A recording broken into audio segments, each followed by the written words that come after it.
Bendiciones, hermanitos queridos del Pentateuco. Un placer enorme este reencuentro nuevamente con ustedes, hermanos queridos. Ya estamos prácticamente en el final, la lección número 11 de nuestro libro El Pentateuco.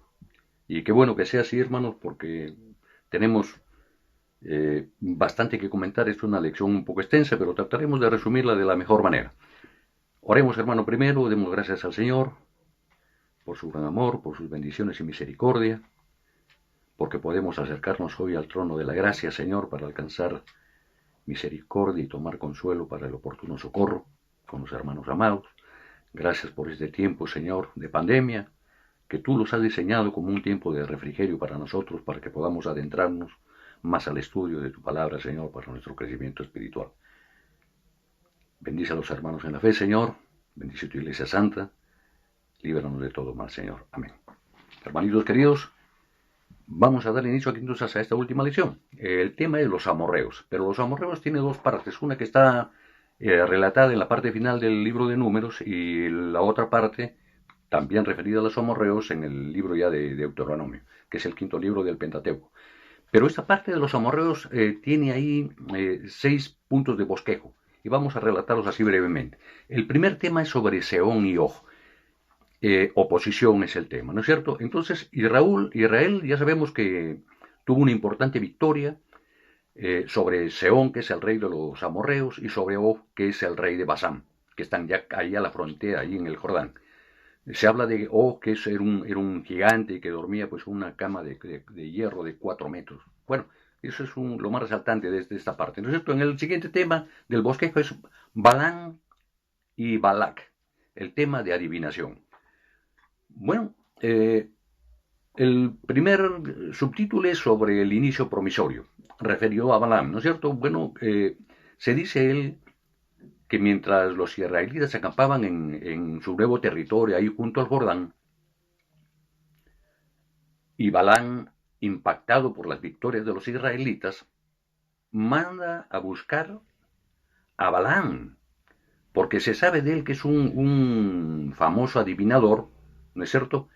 Y para que los maldijera a los israelitas que no estaban precisamente en su territorio, más bien estaban en el territorio del vecino de los moabitas. Pero así las cosas. Se dice que él fue un profeta de Jehová, pero que por amor al dinero se convirtió en un adivinador mercenario. Bueno, probablemente descendiente de Sem, por cuanto tenía conocimiento de Dios. Hay un párrafo que incluso se habla o se dice que él afirmó que Jehová era Dios. Eso es muy importante. Entonces, aunque Balac intentó sobornarlo, se sobornaba en esa época lo que se llama las dádivas de adivinación, pero Balaam pidió primero consejo de Jehová y el Señor le dijo que no los maldijera porque iba a cometer un terrible pecado, ¿no es cierto?, contra su pueblo. Y ni siquiera que ni siquiera regresara con los príncipes que lo había mandado Balac a buscar. Bueno, el siguiente tema es la insistencia reverente, referida a Balac. Balac insistió y Balaam consultó nuevamente con Jehová. Pero ya el Señor había tomado y había resuelto lo que era su voluntad, ¿no es cierto? Le había revelado su voluntad. Entonces esta consulta pues realmente resultó innecesaria. Balaam, ante esa situación, bueno, sale montado sobre su asno, ¿no es cierto? Y va seguramente al encuentro con Balac, pero su asna hasta en 3 oportunidades trata de impedirlo, porque bueno, que es la voluntad del Señor que trata de refrenar el ímpetu de Balaam. Primero la burra, al ver un ángel en el camino con una espada, lo saca del camino a Balaam, la azota la asna, sigue insistiendo, maltratando a ese animal, y por segunda vez lo aprisiona contra los arbustos, y en la tercera vez, bueno, ya el asna de tanto maltrato, pues se dobla al piso, ¿no es cierto? Y en la locura de Balaam la maltrata a la asna, pero aquí el Señor obra milagros y hace que la asna hable, ¿no? Y le reclama a Balaam: ¿por qué me maltratas tanto? Pero el Señor en ese preciso instante también abre los ojos de Balaam para que vea, ¿no? Y reconozca cómo la asna lo salva a él realmente de un pecado gigantesco que iba a cometer. Y le permite ver al ángel. Entonces, que, ya me imagino el momento que está viviendo en ese momento este Balaam, ¿no? Bueno, así las cosas. Eh, Retorna Balaam, ¿no es cierto? Retorna Balaam al encuentro de Balac, pero eh, Balac le sale al encuentro, ¿no es cierto? Le sale al encuentro y estamos aquí en la parte de un lugar, disculpen, para recordar el nombre. Bueno, lo dejamos ahí, no es del todo, lo vemos en nuestro libro, ¿no es cierto? Por el arroyo Arnón, que si no me equivoco. Entonces, bueno, Balak trata de pedirle una explicación sobre lo que ha ocurrido y insiste nuevamente en darle nuevas dádivas, ¿no es cierto? Pero en esta segunda vez, ya Balán nuevamente, reconociendo el error que había cometido, va de veras a ser contra el Señor y tiene temor realmente de lo que está ocurriendo. Entonces, lo que sucede aquí es un tema que está relatado aquí en el otro punto del posteco, ¿no es cierto? Que es donde se trata la importancia o la importante oratoria que tenía Balán. Y bueno, el Señor para esto ya no le permitió retroceder ante esta actitud a Balán y finalmente sufre las consecuencias de su soberbia. Pero aquí referido a la parte esta de su importante oratoria, Balán pues vemos que retorna a Moab. Ya habíamos dicho que sale a su encuentro Balac ahí en Arnón. Balán ahora sí trata de aceptar las órdenes del Señor y se dice que dio 3 de los mensajes más sublimes que jamás se hayan predicado, ¿no? Balaam pide a Balac realizar incluso sacrificios a Jehová sobre 7 altares. Entonces está Balac totalmente fuera de sitio, viendo lo que está ocurriendo con Balaam. Pero lejos de maldecir Balaam al pueblo del Señor, lo bendice, porque ya está él guiado por el Espíritu Santo, y esto obviamente desató la ira de Balac. ¿Qué reflexión nos queda aquí para nosotros? Una extraordinaria, por ejemplo, que ningún sermón, por hermoso que fuera, puede compensar, digamos, la desobediencia a Dios. Más bien, aumenta la hipocresía. Así, cuando pastores caídos tratan de esconder su verdadera condición espiritual, a lo que nosotros debemos estar siempre alertas, ¿no es cierto? El siguiente tema es la iniquidad secreta de Balaam. Él quedó, por supuesto, al descubierto, ¿no? Con su lado oscuro y materialista a la vez. En el fondo, lo que él solamente pretendía era las dávidas de adivinación, ¿no es cierto? O el premio a la maldad en todo caso. Quiso obtener ganancias aconsejando a Balac, miren al extremo que llega, de que indujera a los israelitas a que fornicaran con las hijas de Moab. Esta acción, por supuesto, fue un hecho que los condujo a gran parte del pueblo a la idolatría, ¿no es cierto?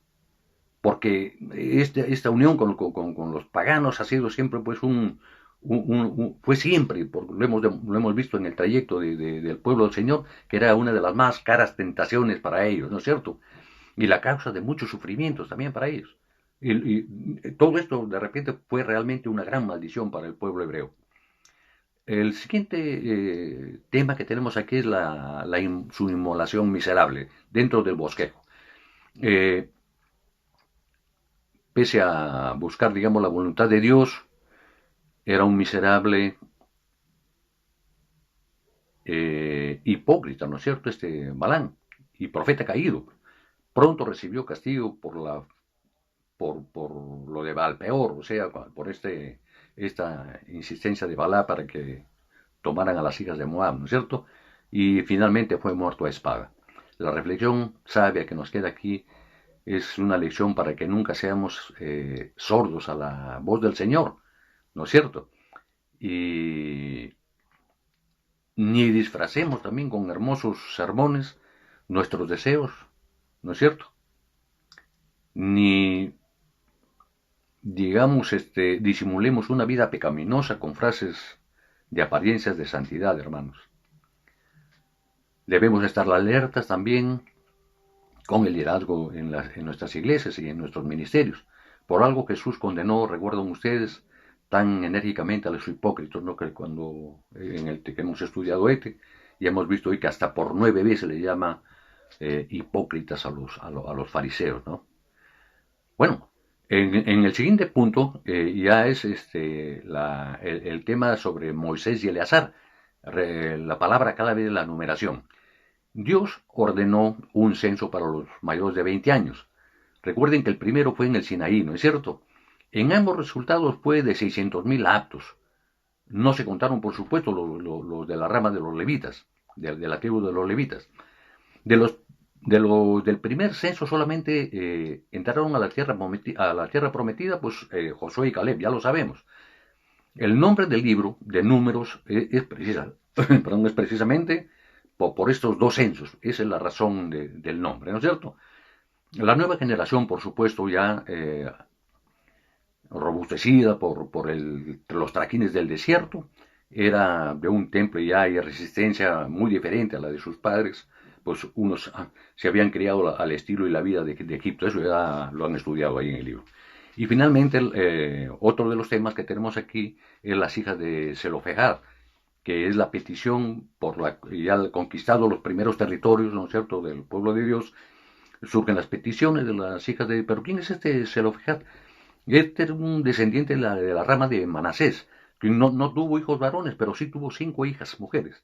Entonces, dentro digamos, de la ley, dentro de los artículos que se habían preparado ahí, se había considerado esta situación, ¿no?, de darles esa heredad. Y ellas reclamaron precisamente estas partes, ¿no es cierto? Entonces, era un derecho, por supuesto, que estaba garantizado, pero con la promesa de que ellas no debieran casarse digamos, con personajes de otras tribus, pues para que los territorios no fueran traspasados a otras tribus, para que haya una equidad, digamos, en el reparto. Muy bien, el siguiente punto dentro de este bosquejo que estamos haciendo es sobre Moisés y Josué, la sucesión. Aquí diremos pues que el Señor anunció ya a Moisés que pronto iba a morir, ¿no es cierto? Y bueno, que Josué iba a ser, ¿quién lo iba a suceder?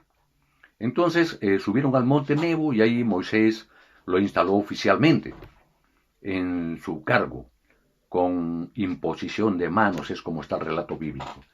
Bueno, se recuerda la preeminencia de Josué, porque Josué había participado y había sido elegido por muchas razones. Tenía muchas razones, había anotado en él el Señor para tan alto cargo, digamos así, ¿no es cierto? Por ejemplo, José estuvo ahí en esta batalla contra los amalecitas, ¿no es cierto? Tenemos otro dato, por ejemplo, los 40 días y 40 noches ahí en el Sinaí acompañando a Moisés. Tenemos, digamos, la presencia continua ahí en el tabernáculo, ¿no es cierto?, en la custodia del tabernáculo. Tenemos, fue enviado como espía, ¿no es cierto?, ahí como el comandante de los espías para explorar las tierras ahí al otro lado del Jordán. Y finalmente como el sucesor de Moisés, o sea, eso es lo que resumimos ahí hasta el momento. en lo referido a Josué, ¿no es cierto? ¿Qué reflexión nos queda aquí? Que siempre es un momento importante, trascendente, ¿no es cierto? Y muy emocionante, además, cuando un gran hombre del Señor entrega, digamos, la antorcha del ministerio a su sucesor.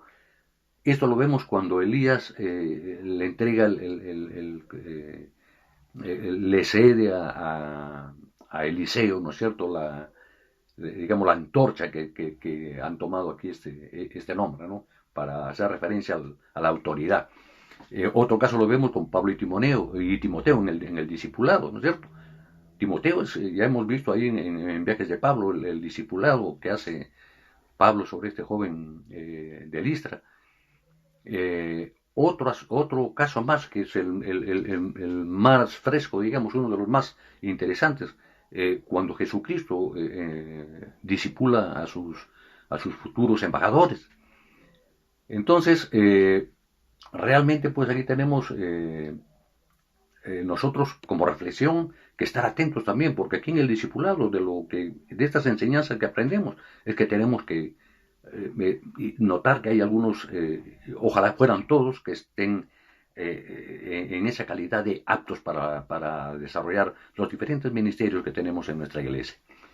Y finalmente tenemos el tema de Rubén y Gad, ¿no es cierto?, que es ya la ocupación de la primera parte de los territorios ya de la herencia. Entonces por fin llegó el momento, dice, de la ocupación y el cumplimiento de la promesa hecha a Abraham. Entonces, ¿quién es también uno de los primeros herederos? Gad, Rubén y Manasés y sus descendientes. Ellos pidieron los campos de Moab. Ya vemos que los campos de Moab eran los territorios que habían conquistado y reconquistado los amorreos. Entonces, los amorreos y además los de Basán también, que están un poco más al norte. Entonces se formalizó realmente el acuerdo, pero con cargo a de que estas tribus herederas tenían que apoyarlos al pueblo de Israel a su cometido, ¿no es cierto?, hasta conquistar las tierras pasando el Jordán. Ese fue el acuerdo y ahí nos quedamos, porque eso es lo que realmente ocurrió. Luego pasamos a la lección 11b, también así, hermanos, así muy brevemente, el tema de los amorreos, pero ya la parte de Deuteronomio. Deuteronomio realmente significa la segunda ley y contiene la repetición de las leyes del Éxodo y Levítico, pero ya en una forma apropiada para la nueva generación que entraría a la tierra prometida. Era necesaria, digamos, repetirla, ya que las que la oyeron ahí en el Sinaí ya habían muerto, ¿no es cierto?, en el desierto, en Cádiz, para ser más exactos. Y con excepción de Josué y Caleb, por supuesto, que fueron los seleccionados por el Señor para llevar adelante a esta nueva generación. Entonces, aquí en el libro de Deuteronomio aparece la palabra recordar constantemente, ¿no es cierto? ¿Qué podemos aquí acotar acá más en Deuteronomio, que está relacionado pues con la estadía en el Jordán? Y en tal sentido, este libro sería contemporáneo con el libro de Números, porque entendemos que ahí fueron escritos estos libros. Y bueno, aquí sobre este tema tenemos que también hacer un pequeño desarrollo aquí de un bosquejo, la conmemoración de las victorias, por ejemplo. Ya pasados los 40 años ahí en el desierto, habló Moisés a todos los israelitas antes de cruzar el Jordán.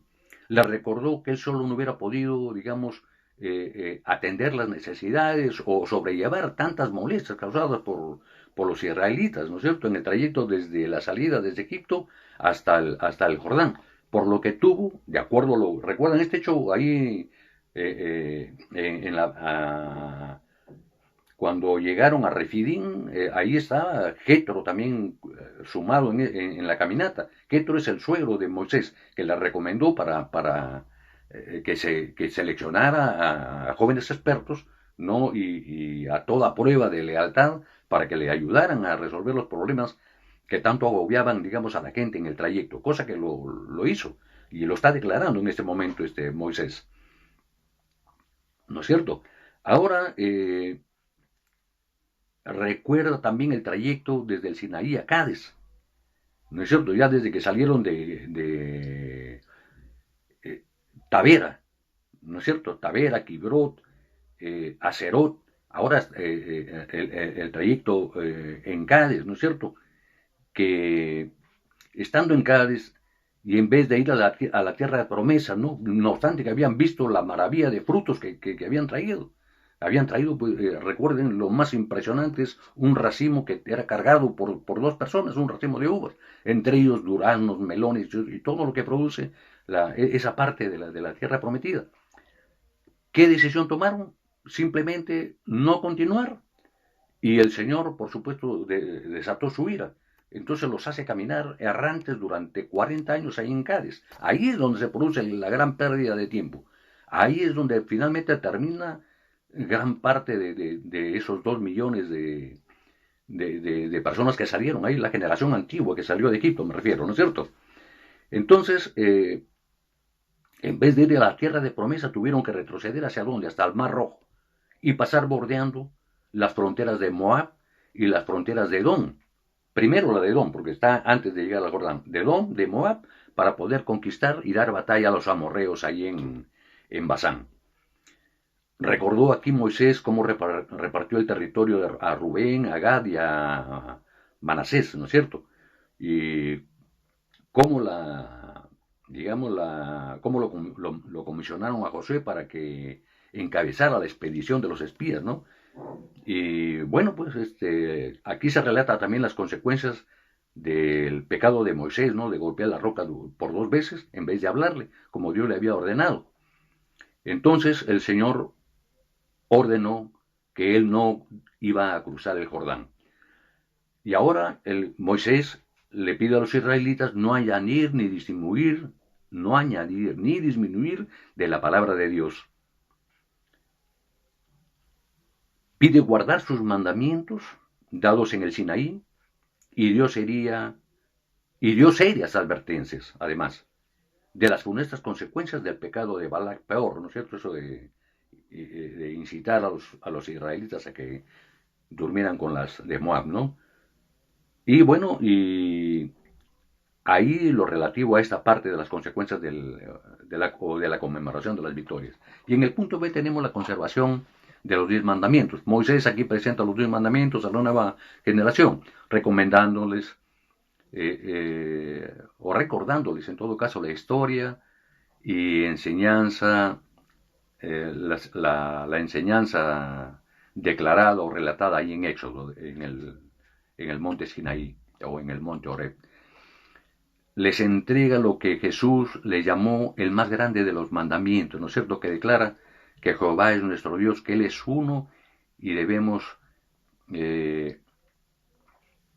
amar a Dios con todo nuestro corazón, con toda nuestra alma, con toda nuestra mente y con todas nuestras fuerzas.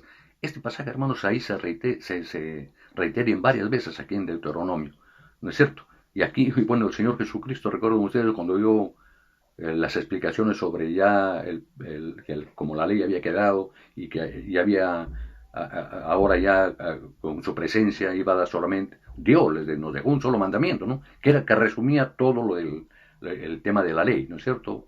Amar a Dios y amar a tu prójimo, ahí está concentrada toda la ley. Bueno, entonces aquí declara que Jehová es nuestro Dios, etcétera, como hemos comentado. Y este pasaje reitera, como dijimos hace un momento, se reitera en varias oportunidades aquí en Deuteronomio. Ahora, para preservarlos, el pueblo no debía fiarse solo de la instrucción pública, sino debía estudiarse en las casas y en el camino y en todo lugar en que se encontraran ellos. Como eran escasos los libros en esa época, lo entendemos muy bien porque no había la imprenta como hay ahora, ¿no es cierto? Debían escribir ciertos pasajes importantes de la ley en postes y en puertas, en brazo y en la frente, para que cuando llegasen a la tierra prometida no se apartasen de la ley divina por causa de la prosperidad. Ese es el propósito de esto, ¿no es cierto? Ahora dejó también en el siguiente punto de este desarrollo, referido al tema de los consejos para la ocupación. Moisés los exhorta al estudio diligente de las leyes sociales y ceremoniales con sus respectivos principios universales, contenidos en los 10 mandamientos, puesto que ahora debían aplicarlos ya a la vida que llevarían ahí en la tierra prometida. Ahí se destacan, por supuesto, dos profecías, la del futuro rey, que está relatada en Deuteronomio 17, 14, 20, y la de un profeta como Moisés, relatada en Deuteronomio 18, 15 al 19. Las consecuencias del bien y del mal, que les explica Moisés, que es el otro tema aquí del bosquejo, las consecuencias del bien y del mal. Bueno, se acostumbraron, se acostumbraba en esa época, ¿no es cierto?, en los tiempos que estamos relatando de Moisés, grabar las leyes en piedras y escribirlas en diferentes ciudades. Era una costumbre ahí, tanto en Babilonia, en Egipto. Por ejemplo, lo que se encontró en el año 61, el código de Hammurabi, que ahí ya hablaremos sobre ese encuentro que se conserva ahora en los mejores museos del mundo, ¿no? Un código muy importante con algunas partes con tema bíblico, hermanos. Después tenemos Moisés pidió que al pasar allá a la tierra prometida y grabaran ahí en la ley y ahí y la llevaran en una gran piedra al monte Ebal. Ahí debían edificar un altar a Jehová y ofrecer sacrificios y holocaustos, ¿no es cierto? Además, ofrendas de paz. José cumplió, por supuesto, lo primero que hizo apenas cruzó el Jordán. Se destacan también las bendiciones en el monte Gerizim y las maldiciones en el monte Ebal. Deuteronomio bosqueja extraordinarias profecías sobre la historia de la nación hebrea, sobre la cautividad y sobre la destrucción romana. Miren cómo anticipa este libro tremendos temas, hermanos, que los hemos visto y que se cumplen. La romana cuando destruyó Roma, Jerusalén, ¿no es cierto? Y de Babilonia. Recordemos 600 años cuando estaba dividido el reino del norte y el reino del sur. Bueno, recordemos que aquí sobre estos temas que en ambos lugares les decía que tengan cuidado porque las mujeres comían a sus hijos y Moisés trataba de exhortarlos a que se alejaran de esas prácticas, ¿no es cierto? Las últimas palabras de Moisés, por supuesto, daban a entender las dos posibilidades que enfrentarían.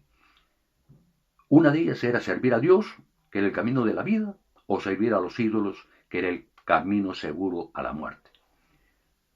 El otro tema del bosquejo viene a ser con la comisión del nuevo líder.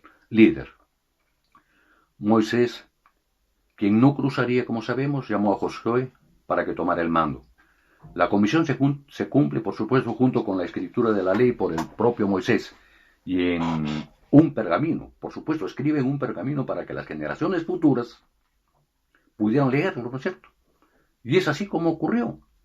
Porque recordamos que precisamente fue la lectura de este pergamino lo que trajo como consecuencia la gran reforma en los tiempos de Josías. Quienes niegan a Moisés la escritura del Pentateuco rechazan el testimonio divino del Deuteronomio. El siguiente punto, los cánticos de despedida. Ahora recordamos el cántico de Moisés, recuerden cuando cruzó el Mar Rojo. Ahora conocemos de sus cánticos de despedida antes de entrar al hogar celestial, porque él no iba a cruzar realmente. Moisés enfatiza que Dios es la roca cuya obra es perfecta. Y efectivamente, de todas sus expresiones de fe, nos entrega una que es realmente imprescindible y de mucha inspiración para la iglesia